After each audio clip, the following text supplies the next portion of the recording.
Welcome students in another class of image based series. In this series we will discuss about a very precious topic that is OT instrument. OT instrument से हमारे competitive exam में बहुत सारे questions आते हैं. उन questions के बारे में हमें स्टडी करनी है कि जो OT के इंस्ट्रूमेंट हैं, सर्जरी में काम आने वाले इंस्ट्रूमेंट हैं, चाहे वो इंसिजन लगाने में काम आए या फिर बॉडी कैविटी को वाइड करने में काम आए या इंसिजन के दौरान बॉडी की वॉल्स को सेपरेट करने में काम आए या फिर वो इंस्ट्रूमेंट्स जो कि हमारी आर्टेरियल सप्लाई या हमारे आर्टेरियल वेसल, वीनस वेसल्स और नर्व्स को होल्ड करने में काम आए. आज के इस वीडियो लेक्चर में हम पढ़ने वाले हैं ऐसे सभी इंस्ट्रूमेंट्स के बारे में. तो आइए स्टार्ट करते हैं इन इंस्ट्रूमेंट्स को. सबसे पहले हम पढ़ेंगे जिस इंस्ट्रूमेंट के बारे में, उसका नाम है स्पेकुलम. आपने नाम सुना होगा स्पेकुलम का. What is speculum? Speculum is a duck-bill shaped device used to visualize hollow part of the body. यानी कि हमारी बॉडी में अगर हमें किसी होलो पार्ट को देखना है तो हमें स्पेकुलम का यूज करना पड़ेगा. वह उसका बेटर विजुअलाइजेशन परफॉर्म कर सकता है. फॉर एग्जाम्पल, अगर आप किसी पर्सन के नोज की एनाटॉमी को देखना चाहें, नोज में आए किसी ऑब्स्ट्रक्शन को देखना चाहें, तो इस नोज को इन नोस्ट्रिल के द्वारा देखना थोड़ा डिफिकल्ट होगा. ऐसे में अगर आप किसी स्पेकुलम का यूज करेंगे तो आप उस नोज की कैविटी का, नेजल कैविटी का बेटर विजुअलाइजेशन कर पाएंगे. तो आइए देख लेते हैं इनके एग्जांपल्स को. स्क्रीन पर आपको दिखाई दे रहा है nasal speculum. What is nasal speculum?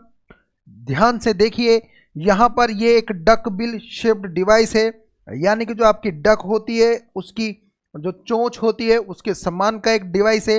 अगर इसमें भी आप देखने की कोशिश करें तो यहाँ पर एक होलो ओपनिंग होती है जिसकी वजह से हम इस वाले पार्ट को नोज में एंटर करवाते हैं और फिर नोज का विजुअलाइजेशन करते हैं. तो इस प्रकार, और यह जो होता है एक विशेष प्रकार का हैंडल होता है जिसकी सहायता से इसके पार्ट्स को ओपन करके कैविटी को वाइडर वाइडर वाइडर किया जा सकता है. ठीक है, तो वेरी इंपॉर्टेंट है. इन इमेज बेस में आपको ध्यान रखना है. मैं इंस्ट्रूमेंट का नाम बताऊंगा, उनके शेप बताऊंगा और उनका मेन फंक्शन बताऊंगा.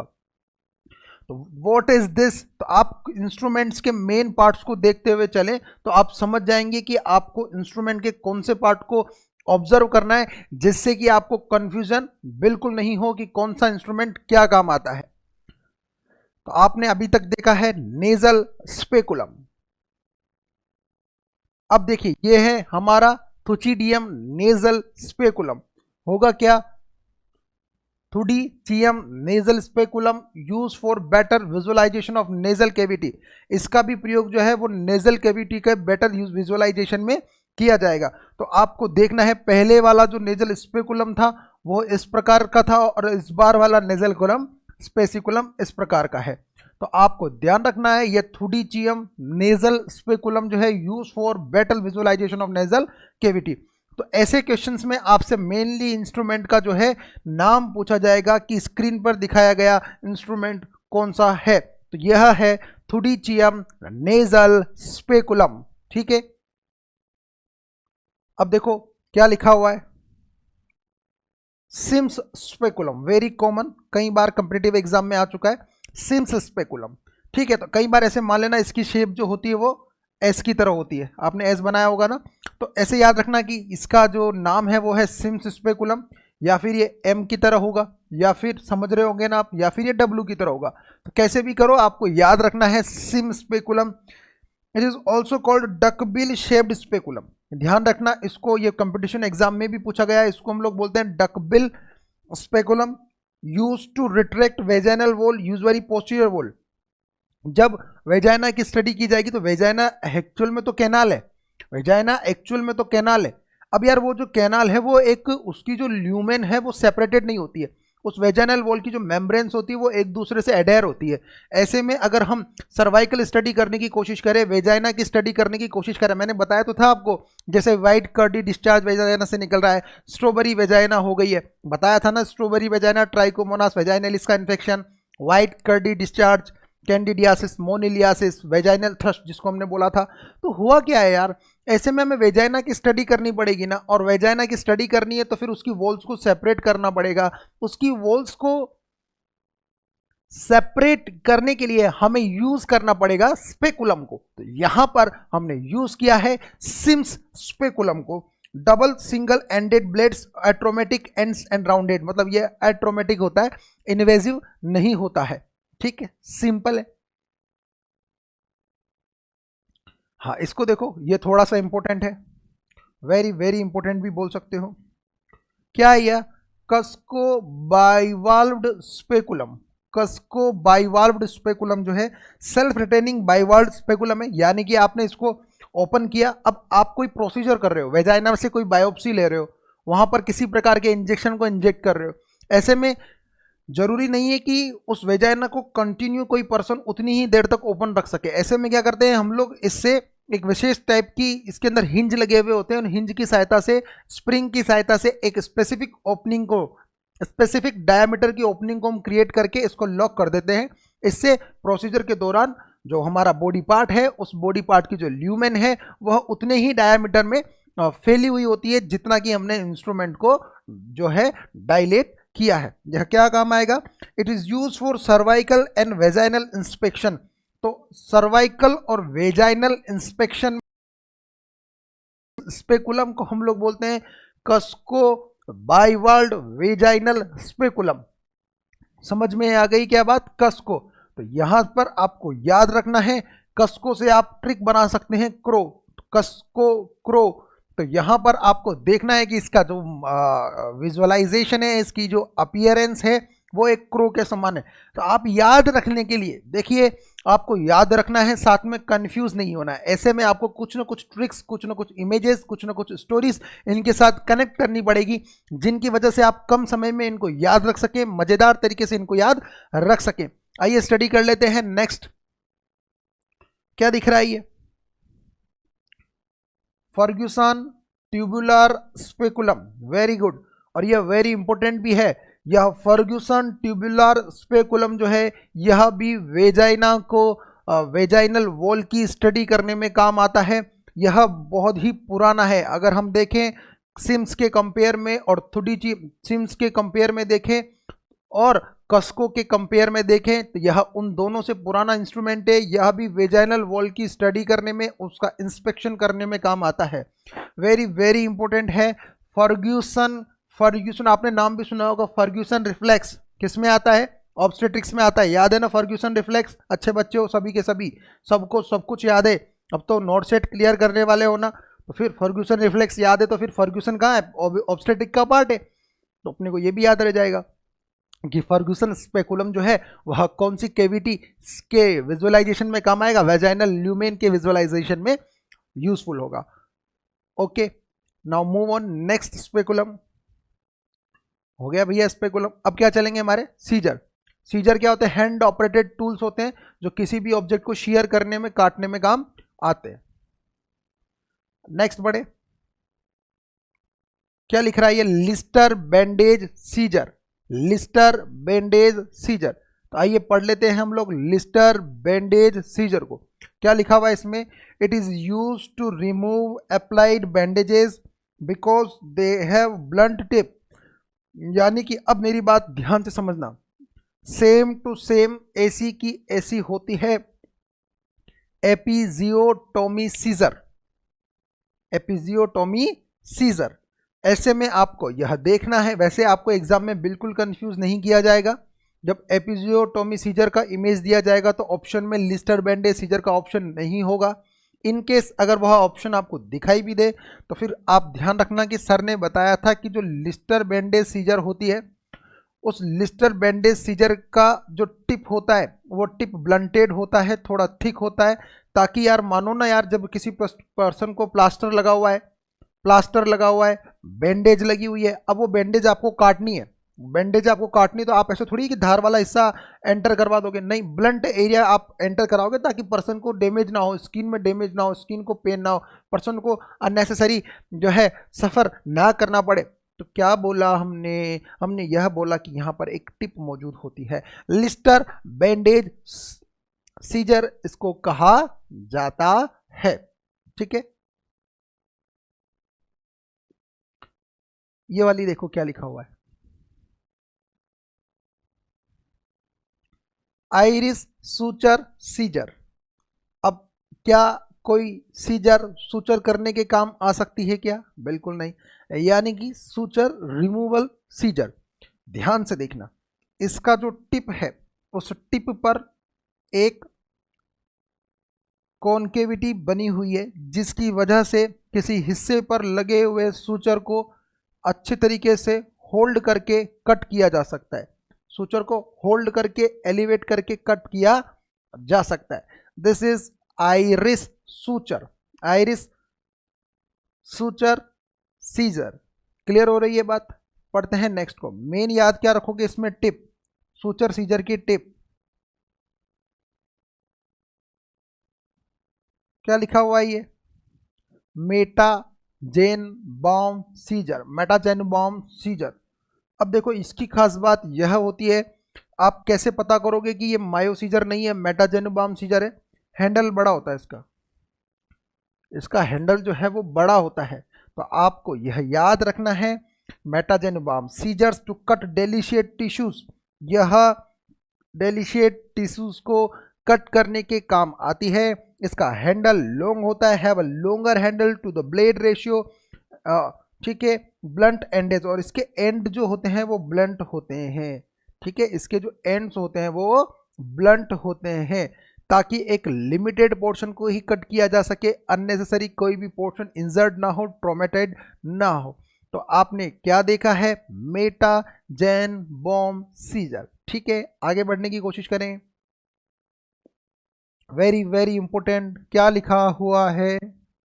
एनएसवी सेट, या फिर इसको बोलेंगे हम लोग नॉन स्कैल्पल वैसेक्टमी।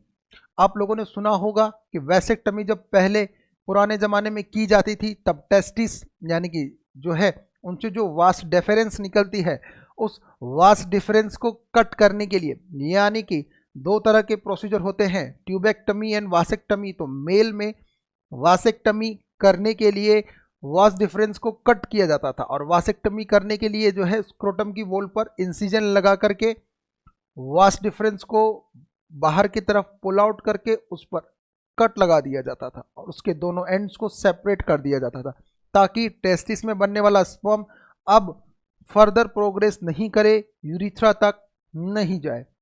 ऐसे में आपको और मुझे यह याद रखना है, आजकल नॉन स्केल्पल वैसेक्टमी की जाती है। सिर्फ जो हमारा स्क्रोटम होता है, उस स्क्रोटम के एक पार्ट पर इस प्रकार की सीजर से एक होल कर दिया जाता है। जैसे ही इसमें होल हो जाता है, होल होने से, और इसकी एक और ख़ास बात है कि वह इस होल में एंटर करके जो अंदर वास डिफरेंस है उसको होल्ड कर लेती है और बाहर निकाल लेती है, फिर इस पर कट लगाना आसान हो जाता है। तो नॉन स्केल्पल वासेक्टमी में यह जो है वह होल्डिंग वाली आपकी नॉर्मल फोर्सेप है, और यह समझ में आ रहा होगा, नॉन स्केल्पल वासेक्टमी सेट। क्लियर हो गई क्या बात?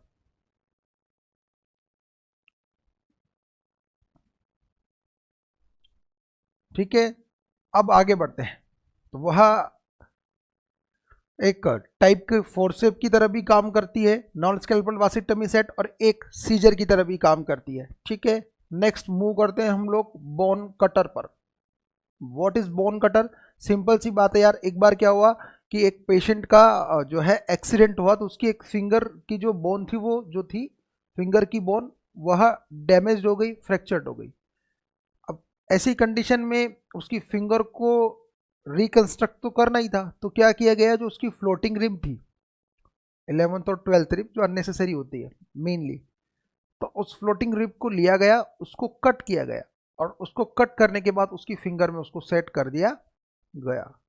तो देखा तो हमने क्या किया कि जो बोन्स हैं, फ्लैट बोन्स हैं, उनको कट करने के लिए एक विशेष प्रकार की हमें कटर चाहिए। उस कटर को हम लोग बोलेंगे बोन कटर सीजर। तो देखो ध्यान से, पहली बात देखो, बोन को काटना है तो एक मजबूत हथियार तो हमें चाहिए, बोन को काटना है तो हमें हैंडल भी अच्छे से चाहिए।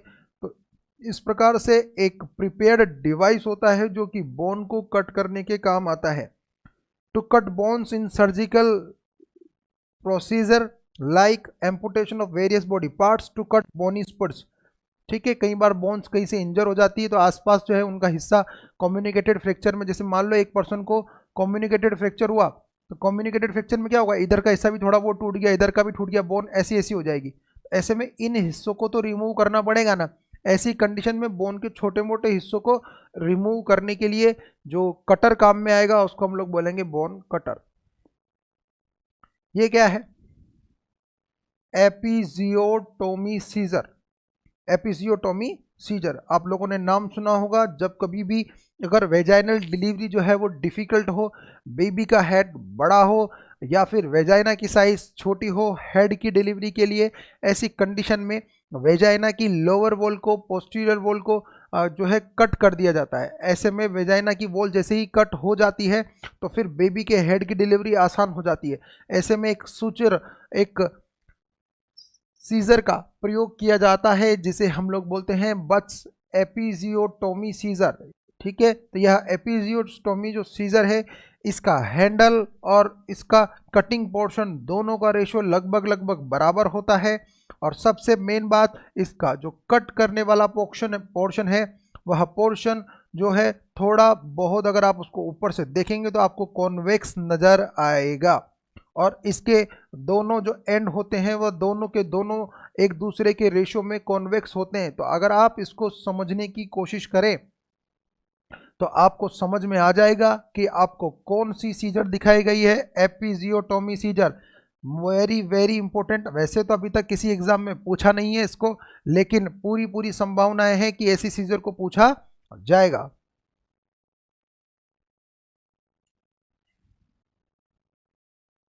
क्या दिखाई दे रहा है ये, this is Simpson perforator. Simpson perforator क्या काम आता है, जब कभी भी किसी मदर को अगर एक मैक्रोसोमिक बेबी डिलीवर होने वाला हो तो मैक्रोसोमिक जो बेबी होता है उनको डिलीवर करने के लिए वेरी जो है प्रीसियस, वेरी टेक्निकल इश्यूज को क्रिएट करना होता है, क्योंकि मैक्रोसोमिक बेबी की नॉर्मल वेजाइनल वाल से डिलीवरी पॉसिबल नहीं होती। ऐसी कंडीशन में अगर मदर की कंडीशन है कि उसकी सर्जरी नहीं की जा सकती, सर्जरी को अवॉइड करना पड़ेगा और वेजाइनल डिलीवरी ही करनी पड़ेगी, तो फिर बेबी के हेड की क्रेनियल बोल्स को, उनके सूचर्स को परफोरेट कर दिया जाता है, जिससे कि क्रेनियल बोल्स एक दूसरे के ऊपर ओवरलेप हो जाती है और फिर बेबी की हेड की थोड़ी बहुत मोल्डिंग हो जाएगी। इतना बड़ा हेड इतना सा हो जाएगा और वो आसानी से वेजाइना के बाहर निकल आएगा। तो यहाँ पर ऐसे में हम यूज़ करते हैं सिम्पसन परफोरेटर का। ठीक है, तो याद रखना है कि सिम्पसन परफोरेटर जो है इसका मेन काम क्या है, यूज्ड फॉर क्रेनियोटोमी। यह क्रेनियोटोमी के काम आएगा and fetal evisceration of thorax and abdomen. ठीक है, तो कई बार जो है अगर छोटे बच्चे को हम डिलीवर कर रहे हैं और डिलीवरी मान लो वो जो है कंजेनाइटल एनोमली के साथ पैदा हुआ है और कंजेनाइटल एनोमली में उसकी जो चेस्ट वाले पार्ट से, अब्डोमिनल वाले पार्ट से बहुत सारे, हम जैसे गैस्ट्रोस्कियासिस वाली कंडीशन है, ओम्फेलोसील वाली कंडीशन है, ऐसे में उस विसरेटेड पार्ट को रिमूव करने के लिए, उसको परफोरेट करने के लिए भी काम आएगा सिम्पसन परफोरेटर। तो सिम्पसन परफोरेटर जो है वह मेनली यूज होता है क्रेनियोटोमी करने के लिए, इजी डिलीवरी ऑफ हेड के लिए। वेरी वेरी इंपॉर्टेंट, किसी ना किसी एग्जाम में जरूर पूछी जाएगी। एपिजियोटोमी सीजर भी इंपॉर्टेंट है और अम्बलाइकल कॉर्ड कटिंग सीजर भी इंपॉर्टेंट है। यहाँ पर आप देखेंगे अम्बलाइकल कॉर्ड कटिंग सीजर की एक स्पेसिफिक अपीयरेंस है। इसके दोनों कटिंग पोर्शन क्रिसेंट शेप यानी कि चंद्राकार होते हैं, अर्ध चंद्राकार होते हैं। इन अर्ध चंद्राकार सिरों से अम्बलाइकल कॉर्ड को काटना आसान होता है। तो यह एक वेरी इंपॉर्टेंट डायग्राम है जिसे हम लोग कहेंगे umbilical cord cutting scissor. Very very important है, यह बहुत ही ज़्यादा इंपॉर्टेंट इंस्ट्रूमेंट है। क्या बोलते हैं इसको, इसको बोलते हैं गिग्लिसो। गिग्लिसो क्या काम होता है, यह जो वायर दिख रहा है ना, यह मात्र वायर नहीं है, यह हो सकता है किसी टाइटेनियम का बना एक धारदार जो है तलवार है, क्योंकि तभी तो इसको सो बोला है। इससे डायरेक्ट जब कभी किसी पर्सन का एम्पुटेशन करना होता है ना, इसको पकड़ते हैं और जो एम्पुटेशन वाला पार्ट होता है उसको कट कर देते हैं। इतनी ज़्यादा जो है इसके अंदर हम बोल सकते हैं धार होती है, तो इस प्रकार के एम्पुटेशन करने वाले वायर को हम लोग बोलते हैं गिगलीसो। गिगलीसो जो है वह एम्पुटेशन करने में वेरी वेरी इंपॉर्टेंट इंस्ट्रूमेंट है। आओ फिर अगला पढ़ ले। क्या दिखाई दे रहा है बोर्ड की स्क्रीन पर? क्लेडोटोमी सीजर। क्लेडोटोमी सीजर। अब मेरी बात ध्यान से समझो मित्रों। मित्रों ने यह समझा है क्लेडोटोमी जो सीजर होती है, उस सीजर में यह देखो, ये वाला पोर्शन कितना ज़्यादा बड़ा है और कटिंग पोर्शन कितना सा है। ये वाला पोर्शन तो इसलिए बड़ा है क्योंकि कई बार जब मदर की सिजेरियन सेक्शन नहीं किया जा सके, ऐसी कंडीशन में हमें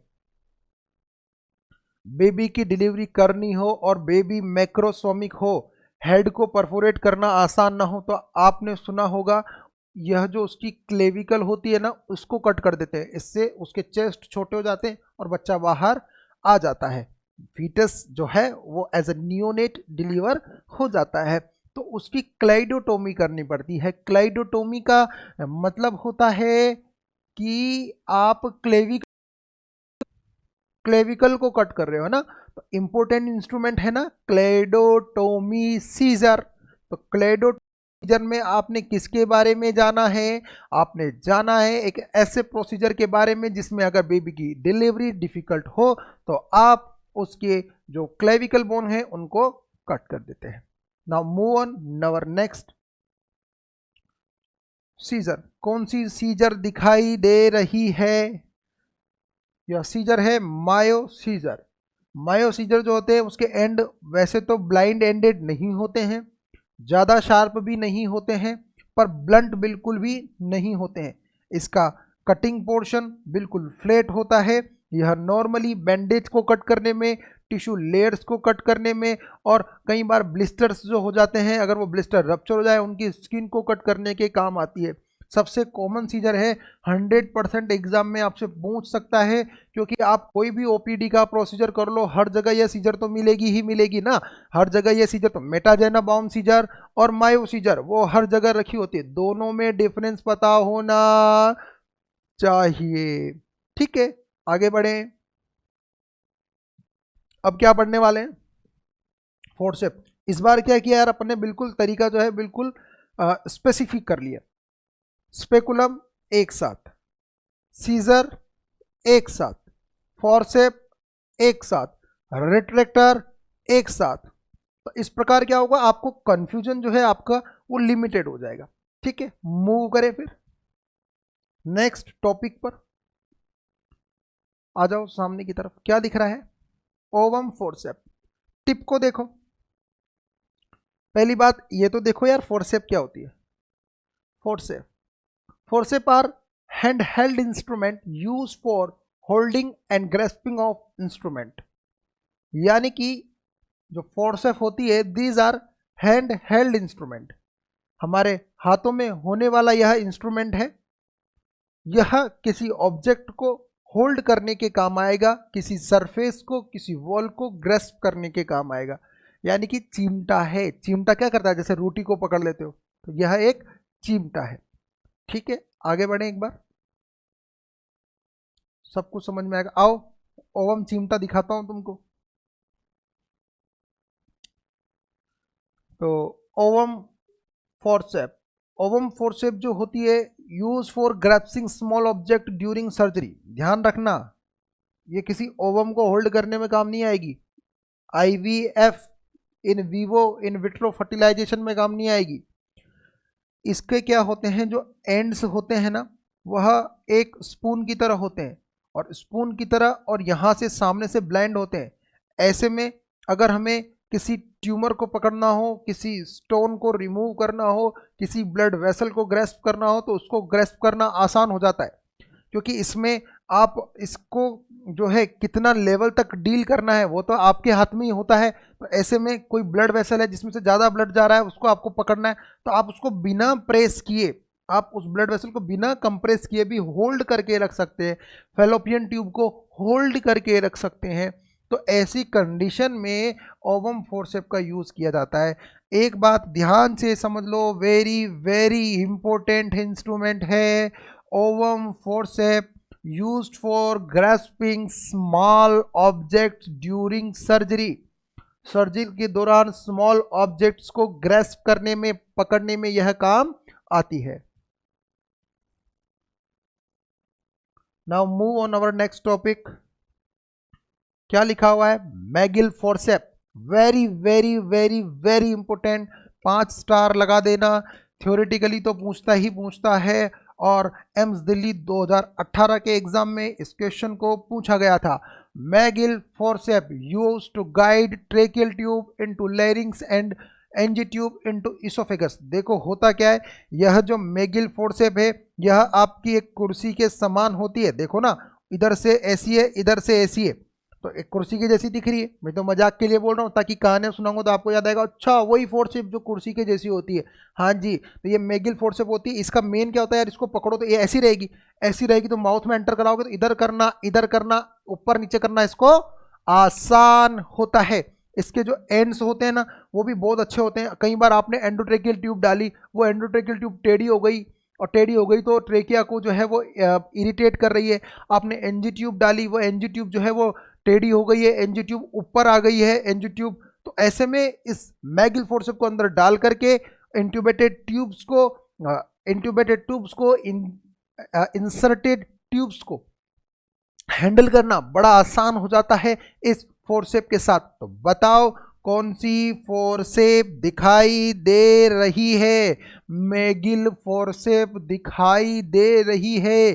तो ध्यान रखना, मैगी खानी ही नहीं है, मैगी खानी ही नहीं है, मैगी के साथ साथ मैगिल फोर्सेप को भी याद रखना है। मैगी से याद रखना मैगिल फोर्सेप, क्रो से याद रखना कसको, क्रो से याद रखना कसको, फर्ग्यूसन से फर्ग्यूसन, ओबीजी, दोनों टॉपिक ओबीजी के, तो आपको याद रह जाएगा। क्लेडोटोमी सूचर, सीजर जो है हैंडल उसका कैसा होगा? बड़ा होगा। ऐसे करके याद रखना उनकी टिप्स को। ओवम फोर्सेप, ओवम फोर्सेप कैसी होती है? ऐसी। ओवम फोर्सेप कैसी होती है? ऐसी। तो किसी ऑब्जेक्ट को हैंडल करना जो होता है वो कैसा हो जाता है? आसान। तो इस प्रकार से अगर आप इन चीज़ों को याद रखोगे, रिवाइज करोगे, तो आपके लिए स्टडी जो है वो थोड़ी बहुत आसान हो जाएगी।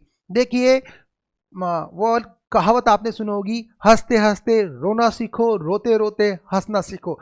यानी कि यहाँ पर हमें सीखना है रोते रोते हंसना। जी हाँ, रोते रोते हंसने का मतलब क्या है यार? अगर कोई चीज़ समझ में नहीं आ रही है तो उसको खेल खेल में याद करो, मजाक मजाक में याद करो, उसको जिस तरीके से भी याद करना है पर याद करो, बिंदासियत से याद करो, तोड़ के याद करो, मरोड़ के याद करो। और क्या होता है, याद रखना, कोई भी टॉपिक समझ में नहीं आए तो अपन क्या कहते हैं, यार कौन पढ़ेगा इसको? ऐसे नहीं है, उस टॉपिक की बेइज्जती करो, पकड़ो उस टॉपिक को, क्या है इस टॉपिक में ये आएगा, क्या है इस टॉपिक में वो आएगा। चल ऐसा करता हूँ यार, इस टॉपिक से एक चीज तो याद रख ही लेता हूँ। हमेशा यार याद रखना, भागते चोर की लंगोटी पकड़ना सबसे अच्छी स्ट्रेटजी है। भागते चोर की लंगोटी पकड़ना सबसे अच्छी स्ट्रेटजी है। क्यों? क्योंकि चोर तो गया, कुछ तो मिल जाए, लंगोटी ही मिल जाए। और ऐसा ही होता है कॉम्पिटिटिव एग्जाम में। क्या होता है, आप जब तैयारी करते हैं और तैयारी करने के दौरान आप जब तैयारी करते हैं और कुछ टॉपिक जो आपको बिल्कुल समझ में नहीं आया, आपको टाइम नहीं मिला कि उनको पढ़ लें, लेकिन आप सोचते हो यार 2-4 चीज़ें तो देख लूँ, क्या आता है वो देख लूँ, और अगर वही एग्जाम में आ गया तो फिर ठीक है ना, क्या मतलब है पूरे टॉपिक को पढ़ने से, जो पढ़ा था वही आ गया। ऐसे ही तो होता है। अभी ये बात मैं इसलिए बोल रहा हूँ, भागते चोर की लंगोटी पकड़ना सही क्यों होता है, क्योंकि मैं एक बार एम्स दिल्ली का एग्जाम देने जा रहा था। तो एम्स दिल्ली के एग्जाम में उसके डायरेक्टर का नाम पूछा गया। डायरेक्टर का नाम जो है अभी जो रणदीप गुलेरिया है, उनका नाम पूछा गया। तो अब भाई उन गुलेरिया जी का नाम पूछा गया, तो एज अ फ्रेशर स्टूडेंट और as a new coming students मुझे उनके डायरेक्टर का नाम एग्जाम की शुरुआत में याद नहीं था। लेकिन जैसे ही मैं एग्जाम देने जा रहा था तो कुछ स्टूडेंट्स उनके नेम को डिस्कस कर रहे थे। तो मैंने कहा यार अपने को भी देख लेना चाहिए। जैसे ही मैं कर रहा था तो उधर से एग्जाम वालों की घंटी बज गई, एंट्रेंस होल वालों की। तो मैंने सिर्फ नेट पर थोड़ा सा देखा, गुल गुल, तो गुल गुल से मुझे याद हुआ यार इसका नाम तो गुले जो गोरिल्ला है उससे मिलता जुलता है। मैंने एक बार नाम देखा गोरिल्ला, अब ये गोरिल्ला बस मेरे माइंड में था और मैं एग्जाम में एंटर कर गया। और आप मानोगे नहीं, मेरा एग्जाम का लास्ट क्वेश्चन यही था, एम्स के डायरेक्टर का नाम क्या है।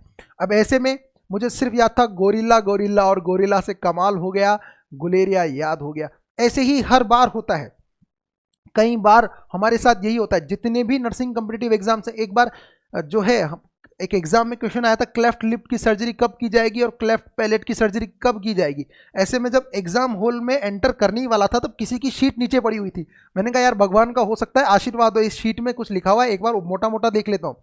मैंने उस शीट को उठाया और देखा, ठीक है, मैंने कहा यार ये लिखा हुआ है और चला गया। ESIC का वो एग्जाम था, उसके अंदर मेरा 36 नंबर पे वही क्वेश्चन था, क्लेफ्ट लिप और क्लेफ्ट पैलेट की सर्जरी कब की जाती है। ऐसे में भागते चोर की लंगोटी पकड़ना है, बहुत अच्छी स्ट्रेटजी है। आपको कंटिन्यूअसली फोकस करना चाहिए कि कहीं भी मिले कुछ भी मिले पढ़ना है। कुछ लोग बोलते हैं कि एग्जाम के लास्ट टाइम पे नहीं पढ़ना चाहिए, लास्ट टाइम पे नए टॉपिक को नहीं पढ़ना चाहिए, पर रिविजन तो करना चाहिए, क्योंकि कंपिटिटिव एग्जाम का सिलेबस तो बहुत वास्ट है। ऐसे में अगर आप रिविजन कर लेते हो लास्ट टाइम पे, मैं कहता हूँ थोड़े बहुत डाटा को देखना चाहिए, क्योंकि डाटा हो सकता है एग्जाम से पहले 10 डाटा, स्पेसिफिक डाटा को पढ़ो। आप पहले से डिसाइड रखो कि मैं एग्जाम टाइम पे ये पढ़ूंगा, फिर वो दिक्कत नहीं होती है। हाँ, अगर आप स्ट्रेस में हो, बर्डन में हो, तो अपने माइंड को ओपन रखने के लिए आपको थोड़ा सा रेस्ट बहुत जरूरी है, ठीक है। और जब कभी भी एग्जाम दोगे, आपके 200 क्वेश्चन आएंगे ना, अब नोट सेट में तो 200 क्वेश्चन में से भैया 20 क्वेश्चन जो है ना वो तगड़े होंगे, मान लो तगड़े होंगे, आपको नहीं आएंगे, ठीक है, नहीं आएंगे, आपको समझ में भी नहीं आएंगे, आपको डिफिकल्ट भी लगेंगे। हो सकता है वो 20 में से 15 क्वेश्चन आपको शुरुआत में दिख जाए, पहला क्वेश्चन, 5वां क्वेश्चन, 7वां क्वेश्चन। डरना मत, पूरे के पूरे 200 क्वेश्चन के पेपर में ज्यादा से ज्यादा 20 क्वेश्चन ऐसे होंगे जो आपको बिल्कुल नहीं आएंगे। मैं एक तैयारी करने वाले स्टूडेंट की बात कर रहा हूं जो मन लगा करके थोड़ी बहुत तैयारी भी कर रहा है। तो उन 20 क्वेश्चन से मूड को अपसेट मत करना, मूड ही तो सब कुछ है। अपने मूड को मेंटेन रखना, अपने मूड को प्लेजर में रखना, होप में रखना, खुशी में रखना, आनंद में रखना, उत्साह में रखना। जब आप आनंद और उत्साह की स्थिति में होते हैं तब आप विचारशील होते हैं। जब आप क्रोध, चिंता, तनाव, दबाव की स्थिति में होते हैं तब आप विचारहीन अवस्था में होते हैं। कॉम्पिटिटिव एग्जाम में अगर आपको सेलेक्ट होना है तो आपको विचारशीलता की ओर गमन करना पड़ेगा, और विचारशीलता उन्हीं का वर्ण करती है, उन्हीं इंसानों में होती है जो खुश रहना जानते हैं, उत्साहित रहना जानते हैं, आनंदित रहना जानते हैं, प्रसन्न रहना जानते हैं।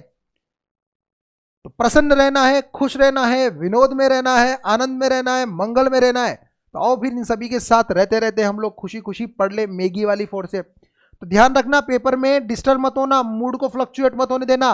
3 घंटे का पेपर है, 3 घंटे के पेपर में 3 घंटे तक बोर्ड की स्क्रीन पर फोकस मत करना, थोड़ी थोड़ी देर रिलैक्स भी रहना, आंखों को बंद करना, सोचना, अपने ब्रीथिंग पैटर्न पर थोड़ा बहुत फोकस करना। एंजाइटी से बचोगे तब जाकर के मिस्टेक से बचोगे।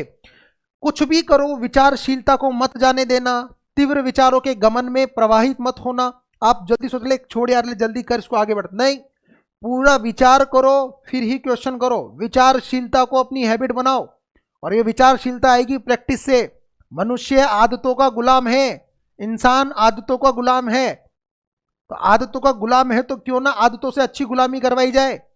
गुलामी अगर करनी है तो फिर अच्छों की गुलामी की जाए, यस और नॉट? यस। तो आपको करना क्या है, मनोरंजन के साथ पढ़ना है, मनोरंजन के साथ नहीं। मनोरंजन का मतलब है पढ़ते पढ़ते मोबाइल चला लिया, नहीं।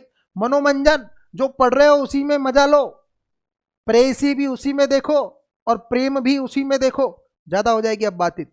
सारे ज्ञान की गंगा को यहीं तक प्रवाहित करते हुए हम कंटिन्यू करते हैं हमारे मैगिल फोर्सेप को। यहां पर रुकने का कारण यही था कि यह वेरी वेरी इंपॉर्टेंट टॉपिक है, मैगिल फोर्सेप। लेरिंग्स के अंदर, इसोफेगस के अंदर, अगर लेरिंग्स में ई ट्यूब डली हुई है और इसोफेगस के अंदर एनजी ट्यूब डली हुई है, दोनों को जो है सही तरीके से पेटेंट रखने का काम जो फोर्सेप करती है उसका नाम है मैगिल फोर्सेप। मैगी से याद आ गया, मैगिल फोर्सेप। डिब्बा की फोर्सेप, वेरी वेरी इंपॉर्टेंट यार। ये तो बहुत ज्यादा इंपॉर्टेंट है। चिमटा है भैया, ये चिमटा देखो, ये साफ साफ चिमटा दिखाई दे रहा है, लेकिन इसके जो एंड्स है ना वो ऐसे हैं ब्लंटेड और ऐसे मुड़े हुए हैं ना, कर्व्ड है। तो क्या काम होता है, एंगल्ड है। तो क्या काम होता है इनका, डिब्बा की फोर्सेप। बेबाकी नहीं, डिब्बा की, बेबाकी नहीं, डिब्बा की, डिब्बा की फोर्सेप। क्या काम आती है डिब्बा की forcep, use for manipulation of delicate structure. अगर आप हैंड की सर्जरी हो रही है, मीडियन नर्व आ गई, रेडियल नर्व आ गई, तो इनको थोड़ा सा एलिवेट करने में काम आती है डिब्बा की, बेबाकी नहीं, डिब्बा की फोर्सेप। यस और नॉट? डुबाकी नहीं, डिबाकी। डी बाकी। आपसे बोले कि आपका क्या बाकी, सिलेबस बाकी है, तो आप ऐसे नहीं बोले सिलेबस, डी बाकी मतलब सिलेबस बाकी है, बड़ी चीज बाकी है। डिबाकी फोर्सेप का यूज जो होता है वो डेलिशिएट स्ट्रक्चर्स जो होती हैं उनको मैनिपुलेट करने के काम आती है। हाँ, वेरी वेरी इंपॉर्टेंट, वलसेलम। हाँ ठीक है, झेलम नदी की बात नहीं हो रही है कश्मीर की, ये बात हो रही है वलसेलम, वलसेलम, ठीक है, वलसेलम वलसेलम वलसेलम, नाम बोलो मेरे साथ, वलसेलम। और वलसेलम कैसी होती है आपके, वलसेलम का जो टूथ होता है ना वो अपने दांतों की तरह होता है। कई बार क्या होता है, आप एप्पल खाते हो तो कैसे पकड़ते हैं, ऐसे, तो आपकी एप्पल जो है उसमें होल्डिंग हो जाती है, यस और नॉट, एप्पल को आप होल्ड कर लेते हो, आप पकड़ के रखना, एप्पल को पकड़े रहोगे, एप्पल गिरेगा नहीं अगर दांतों से पकड़ लोगे। इसी प्रकार इंसीजर दांतों की तरह इसका एक्शन होता है। देखो मेरे को तो ऐसे ही लगता है, इसके नाम में ही मुझे दांत नजर आते हैं, ये भी दांतों का जैसा है, ये भी दांतों का जैसा है, ये भी दांतों का जैसा है। वलसेलम तो नाम ही दांतों का जैसा है, मैं कुछ भी करूंगा लेकिन याद करा दूंगा आपको, वलसेलम वलसेलम वलसेलम। इसका मेन काम क्या होता है, hold the anterior lip of cervix, vagina को नहीं पकड़ती है भैया ये, सर्विक्स को, सर्विक्स के एंटीरियर लिप को पकड़ने में, होल्ड करने में काम आती है कौन, वलसेलम फोर्सेप। सर्विक्स के एंटीरियर लिप को होल्ड करने में काम आती है कौन, वलसेलम फोर्सेप। आगे बढ़े फिर, क्या लिख रहा है ये, मॉस्क्यूटो हीमोस्टेट, वेरी वेरी इंपॉर्टेंट यार, कोई भी सर्जरी कर लो, कोई भी सर्जरी कर लो, ब्लड वेसल तो निकलेगी ना इंसिजन के दौरान, अब ब्लड वेसल को होल्ड करना पड़ेगा, उनकी ब्लीडिंग को रोकना पड़ेगा, कई बार तो उस ब्लड वेसल को कट करना पड़ेगा, तो उनके दोनों एंड को भी होल्ड करना पड़ेगा वरना ब्लड बाहर आ जाएगा, यस और नॉट। तो फिर हुआ क्या है, हुआ यही है कि हमें उस ब्लीडिंग वाले ब्लीडर को पकड़ना है, कैच करना है, ब्लड को रोकना है, हीमो को स्ट्रेट करना है। तो आओ हीमो को स्ट्रेट करने का जो तरीका है उसको हम समझ लेते हैं। Use to hold डेलिशिएट tissue, use to compress bleeding vessels जो आर फुली सेरेटेड, इसके जो जोर्स होते हैं वो फुली सेरेटेड होते हैं, मतलब सेरेटेड मतलब पकड़ने वाले होते हैं, उनके अंदर उभार होते हैं, उन उभारों की जैसे ग्रेस्पिंग जो होती है वो टाइट हो जाती है। पिलार देखा, पिलार वैसा ही होता है ये, पिलार की तरह, ठीक है। क्या नजर आ रहा है, कर्व्ड मॉस्क्यूटो हीमोस्टेट, मॉस्क्यूटो हीमोस्टेट, क्या नाम है इसका, मॉस्क्यूटो हीमोस्टेट। भाई क्या लिख रहा, वेरी वेरी इंपॉर्टेंट, पर ये तो सबको याद हो जाएगी यार। सर्वाइकल पंच बायोप्सी, यहीं से पकड़ोगे यहां से निकलोगे, एंड होते हैं, ये एंड जो होते हैं वो डायनासोर के मुख के समान होते हैं। ये एक बार किसी टिश्यू को पकड़ ले और पकड़ने के बाद आप ग्रेस्प करो, खींचो, पुलिंग करो तो वो टिश्यू ही बाहर आ जाता है। समझ में आ गई क्या, सर्वाइकल पंच बायोप्सी। आ जाओ फिर, ये क्या है, रशियन फोर्सेप, अरे वाह यार, रूस वालों को नाम आ गया, वैसे आना ही है, कोरोना की वैक्सीन जो बना दी, कोई बात नहीं, बना दी तो बना दी। सामने की तरफ देखो क्या लिखा हुआ है, लिखा हुआ ये है कि ये जो फोर्सेप है इसके जो एंड होते हैं ना वो होते हैं गोल गोल, कैसे होते हैं, गोल गोल। फिर इन गोल गोल के ऊपर भी जो है सेरेशन होते हैं, उभार होते हैं, इनकी वजह से किसी चीज को पकड़ना आसान हो जाता है। अब आप किसी टिश्यू की सर्जरी कर रहे हो, किसी स्किन वाले पार्ट की सर्जरी कर रहे हो, अब आपको मान लो स्किन, ये वाली स्किन को भी पकड़ना है, एपिडर्मिस को अलग पकड़ना है, डर्मिस को अलग पकड़ना है, मसल के फेशिया को पकड़ना है, मसल को पकड़ना है, ऐसे में उन टिश्यू को अच्छे से पकड़ना है। कई बार उन टिश्यूज को देखना पड़ता है कि इधर यार ट्यूमर कहाँ है, इधर मेलिग्नेंट सेल कहाँ है, ऐसे में उनकी होल्डिंग को टाइट रखने के लिए आप जिस फोर्सेप का यूज करते हो उनको बोलते हैं रशियन फोर्सेप। तो डिब्बा की फोर्सेप भी वेरी इंपॉर्टेंट है, वलसेलम भी वेरी इंपॉर्टेंट है, और साथ में इंपॉर्टेंट है Russian forceps to hold the bulk of tissue during the wound debridement. Mainly कब काम आएगी ये, वुंड के डेब्राइडमेंट में, गैंग्रीन वाला पेशेंट आ गया, उसको उसकी स्किन को पकड़ना पड़ेगा, क्लीन करना पड़ेगा सलाइन डाल के, यस और not. To hold bulky tissues like subcutaneous adipose tissue, यह बल्की टिश्यूज को, सबक्यूटेनियस एडिपोज टिश्यू को होल्ड करने के काम आती है। Very very very very important and my favourite question, that is tracheal dilator. अब ऐसे नहीं होगा ये ट्रेकियल डायलेटर, ट्रेकियल डायलेटर का एक और प्रयोग है कि अगर आपने ट्रेकियोस्टोमी के स्टोमा किया है, कई बार उस स्टोमा की क्लीनिंग करते हैं तो उस स्टोमा में जो हमने ओपनिंग की थी वो ओपनिंग कई बार कंप्रेस होने लगती है, ऐसे में उसको डायलेट करने के काम आएगा। ड्यूरिंग ट्रेकियोस्टोमी भी स्टोमा को डायलेट करने के काम आएगा, ऐसे एंटर करवाएंगे डायलेट कर देंगे। क्या है यह है ट्रेकियल डायलेटर, ध्यान से देख लो, वेरी वेरी इंपॉर्टेंट, यही पूछेगा, मुझे तो लग रहा है एम्स वाला यही पूछेगा, या तो एपिजियोटोमी सीजर पूछ लेगा आपसे, या अम्बिलाइकल कॉर्ड कचिंग सीजर पूछ लेगा आपसे, या फिर मेगिल पूछ लेगा, या ट्रेकियल डायलेटर पूछेगा। लेकिन ट्रेकियल डायलेटर तो मुझे बहुत ज़्यादा इंपॉर्टेंट लग रहा है। Tracheal dilator is very very important question. Now move on next topic. क्या नजर आ रहा है ये?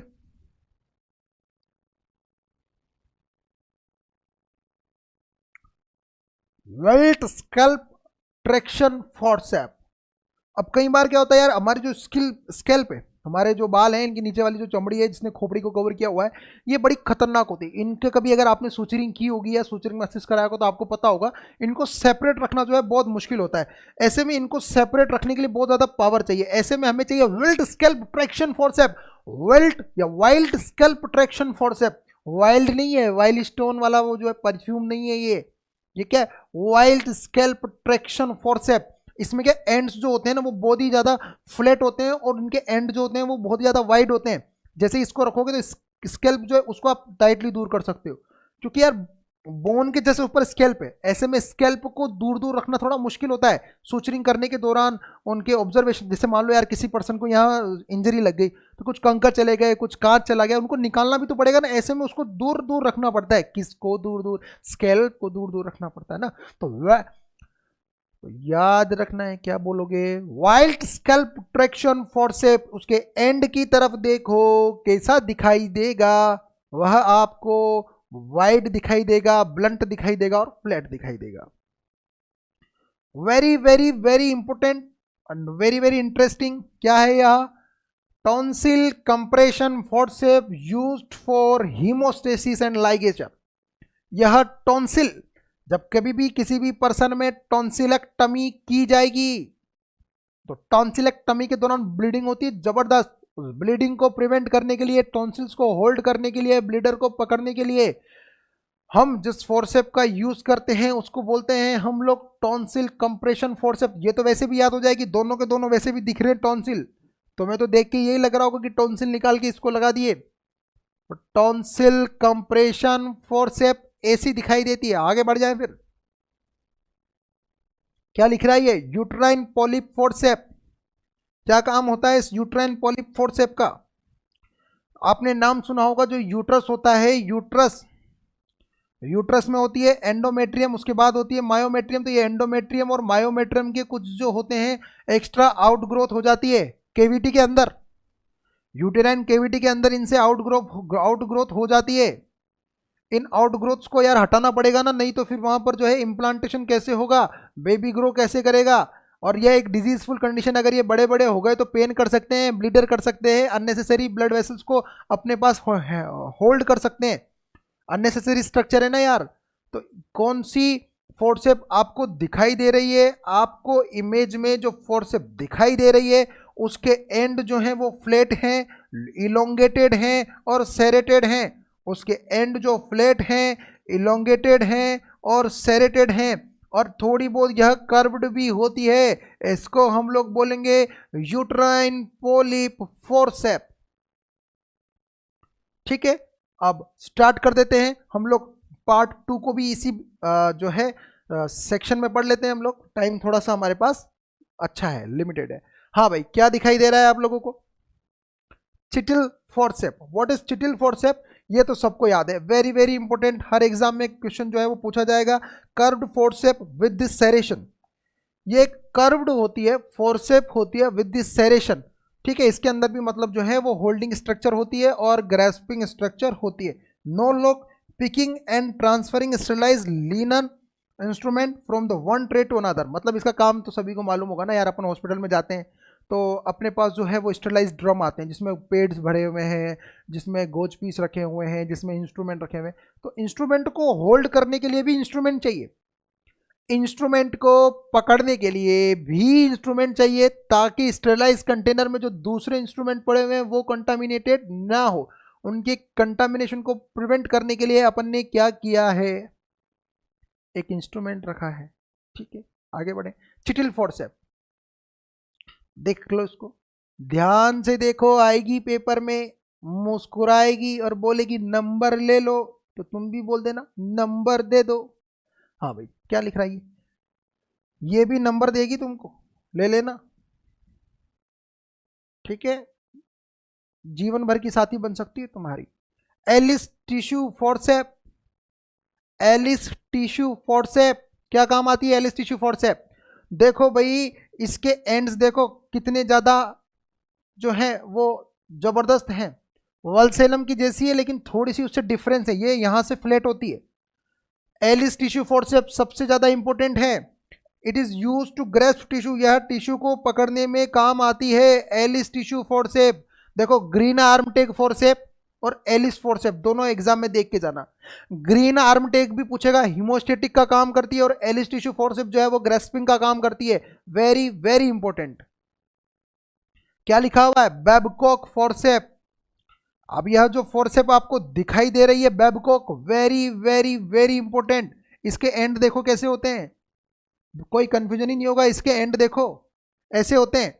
ये कैसे किसी चीज को होल्ड करेगी? ऐसे, इस वाले पोर्शन से किसी चीज को ये होल्ड कर लेती है ऐसे, ठीक है। तो अपने हाथों की ऐसी, तो इसको क्या बोलते हैं? Babcock forceps, Babcock forceps, Babcock forceps. ये भी ऐसी दिखाई दे रही है लेकिन ये है ऐसे। ऐसे कौन सी बताई थी मैंने? ऐसे कौन सी बताई थी? याद करो, ओवम फोर्सेप। ऐसे कौन सी बताई थी? Ovum forcep. ऐसे कौन सी बताई है? Babcock forcep. कौन सी फोर्सेप? Babcock forceps. भूलना मत, भूलना मना है।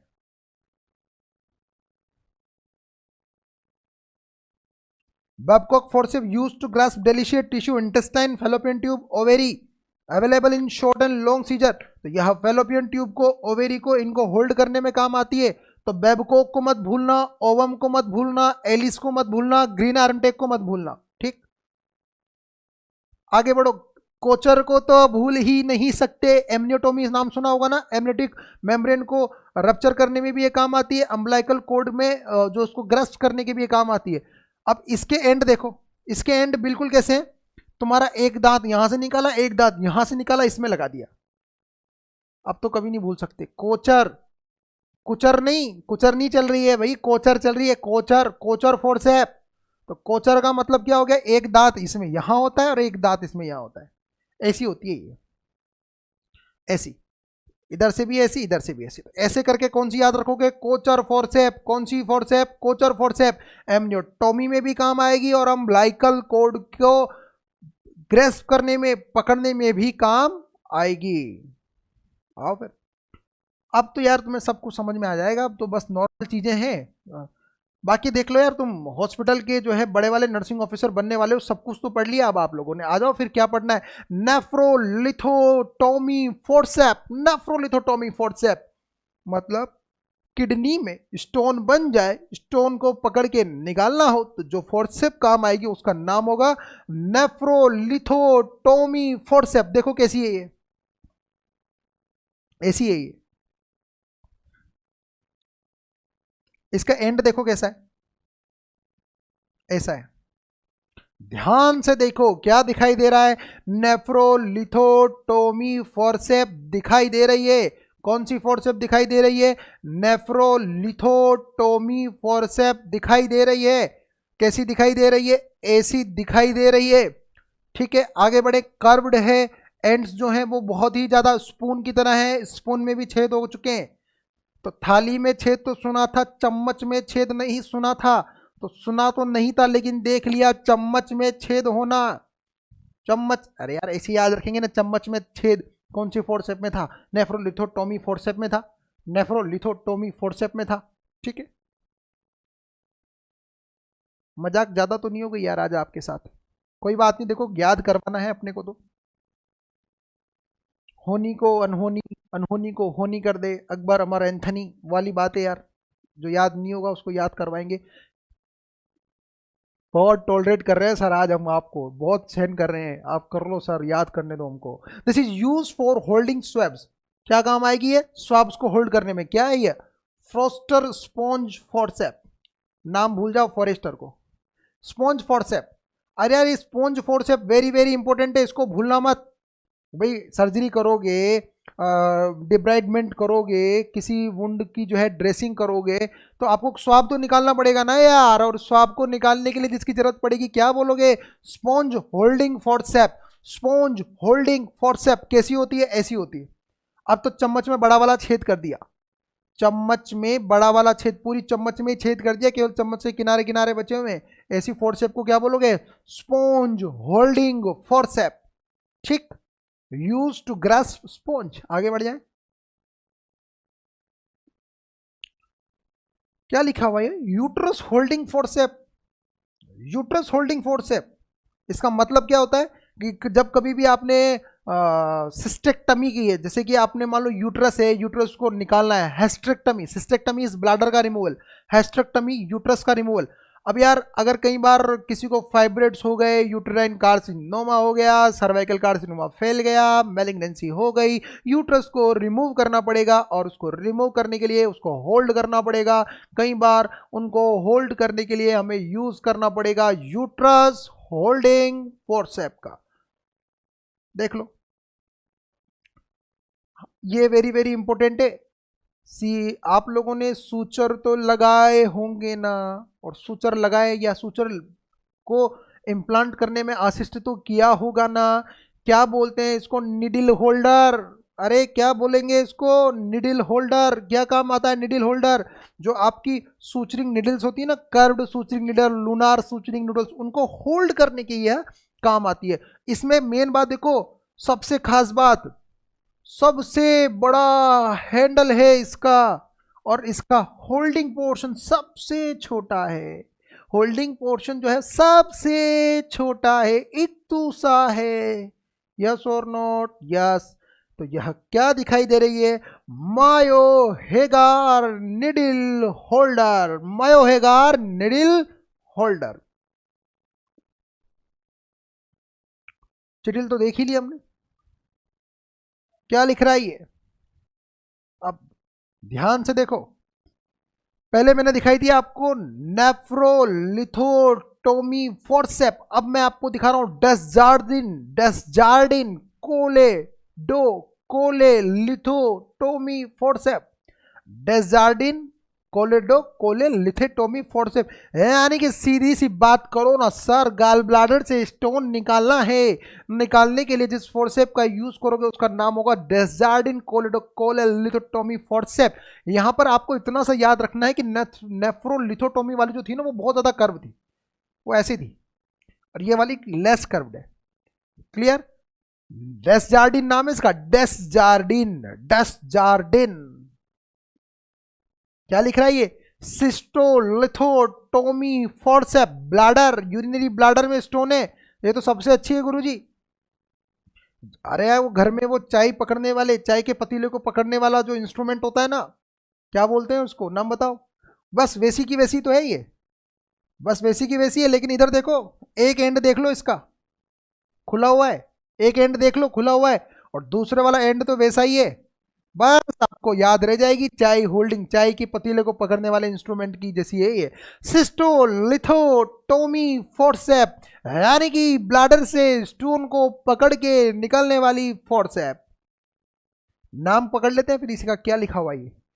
ये थोड़ी बहुत इंपॉर्टेंट हो सकती है। Tongue forcep use for hold tongue during surgeries.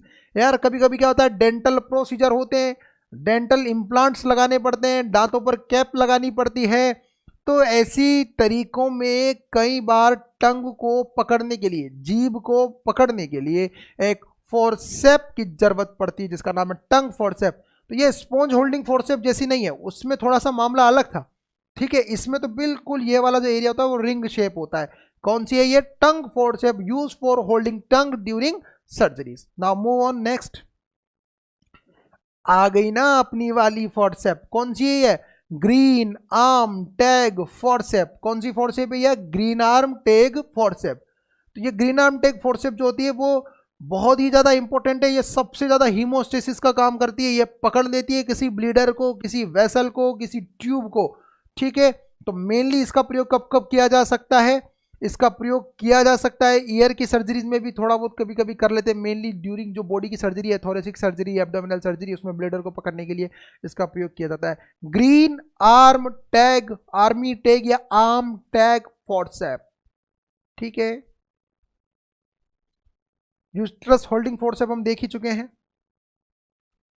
Edson thumb forcep for holding delicate tissue. एक दिखाई थी मैंने आपको रजियन फोर्सेप, गोल था उसका, उसका जो टिप था वो कैसा था, गोल, गोल टिप पर स्पाइक्स कांटे लगे हुए थे, यस और नॉट, यस गुरुजी लगे हुए थे कांटे। तो Adson thumb forcep holding delicate tissue, इसके देखो कितने तिकोने हैं, लास्ट वाले हिस्से कितने तिकोने हैं, यह है एडिसन थंब फोर्सेप। ये भी सर्जरी के दौरान छोटे मोटे टिश्यूज को, स्किन लेयर को इधर उधर पकड़ने में काम आती है। नाउ मूव ऑन, क्या दिखाई दे रही है आपको, crocodile forceps, Hartmann alligator forcep used in foreign body removal in OT procedure. Very very very very important, इससे ज्यादा इंपॉर्टेंट कुछ नहीं है। सर्वाइकल पंच बायोप्सी मत समझ लेना, बड़ी थी वो, सर्वाइकल पंच बायोप्सी नहीं है ये, यह है क्रोकोडाइल। वेरी वेरी इंपॉर्टेंट है यार, कान में फॉरेन बॉडी चली गई, छोटा बच्चा खेल खेल रहा है, बच्चे ने खेल खेलते समय मिट्टी, कंकड़, दाना, मोती, गेहूं का दाना अपने कान में डाल लिया, निकालना पड़ेगा ना यार, नाक में कोई चोक डाल ली, निकालनी पड़ेगी ना उसको। तो इनको रिमूव करने के लिए, फॉरेन बॉडी को रिमूव करने के लिए जो फोर्सेप काम आती, इसमें इतना सा हिस्सा है पकड़ने वाला, यह सर्वाइकल पंच बायोप्सी नहीं है यार, यह हार्टमैन है, क्रोकोडाइल फोर्सेप है। कौन सी फोर्सेप है, crocodile. Very very important from the point of view of competitive exam. चलो फिर आगे बढ़े। हाँ भाई क्या दिख रहा है, यूट्राइन पॉलिप फोर्सेप हम पढ़ चुके हैं ना, नेक्स्ट पढ़ो। डेस्जार्डिन गालस्टोन, या इसको हम लोग ऐसे भी बोलेंगे डेस्जार्डिन गैस्ट्रो इंटेस्टाइनल क्लैंप। अब अपेंडेक्टमी करेंगे, पार्शियल गैस्ट्रेक्टमी करेंगे, ड्यूडोनोस्टोमी करेंगे, कोलोस्टोमी करेंगे, बिलोर्थ फर्स्ट बिलोर्थ 2 करेंगे, विपल्स प्रोसीजर करेंगे, ड्यूडेनेक्टमी करेंगे। इन सारी प्रोसीजर के दौरान आंतों के समूहों को, आंत्र नलियों को पकड़ना पड़ेगा और सर्जरी के दौरान उनको होल्ड करने के लिए एक विशेष प्रकार के फोर्सेप या चिमटे का प्रयोग किया जाएगा जिसका नाम होगा डोयंस, इसको बोलेंगे डोयंस, ठीक है, डोयंस है यह गैस्ट्रो इंटेस्टाइनल क्लैंप, यह डेस्जार्डिन नहीं है, यह है डोयंस, यह है डोयंस गैस्ट्रो इंटेस्टाइनल क्लैंप, ठीक है। कैसा दिखाई दे रहा है, इसको आराम से देख लो, इस पर कैसे सेरेशंस हैं। अब हम पढ़ेंगे रिट्रैक्टर्स के बारे में, तो रिट्रैक्टर्स को हम पढ़ेंगे नेक्स्ट वीडियो में। तब तक के लिए मुस्कुराते रहिए, खुश रहिए, गुनगुनाते रहिए और पढ़ते रहिए। Wish you all the best.